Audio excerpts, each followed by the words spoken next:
Yan, sarsyadong itlog. Ito po yung itlog na gagawin natin sarsyado. Ito na yung kamatis boss, ginisa ko na.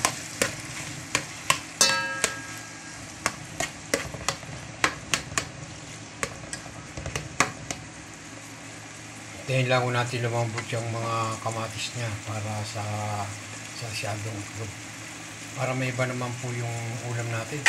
Panay na lang manok. Kaso nga lang ito, anak ng manok to. Itlog. Yan.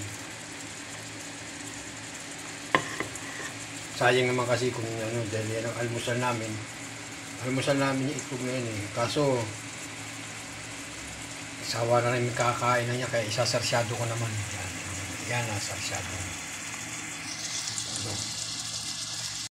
Ito, tignan na natin yung ating kamatis. Ano?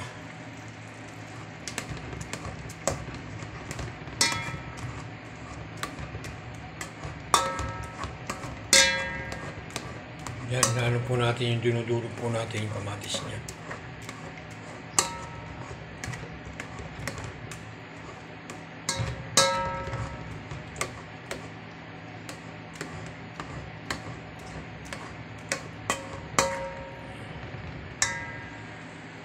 Ngayon, ilalagay na po natin yung itlog.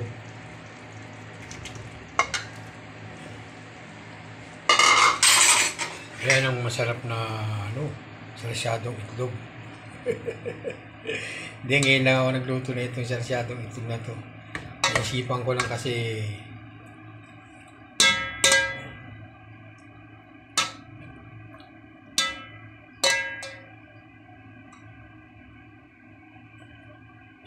sarsyadong itlog. Mamaya naman po natin yan. Lagyan ko po yan isang itlog na sariwa para magkaroon at mamaya ko na titimplahan.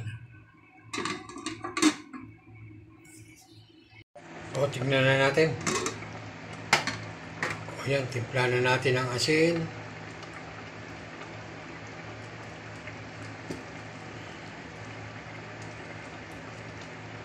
Timplahan na natin ang asin siya.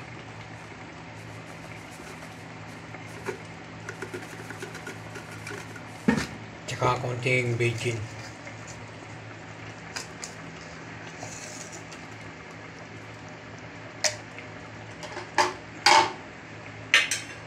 Lagyan na natin tong lagyan na natin tong itlog.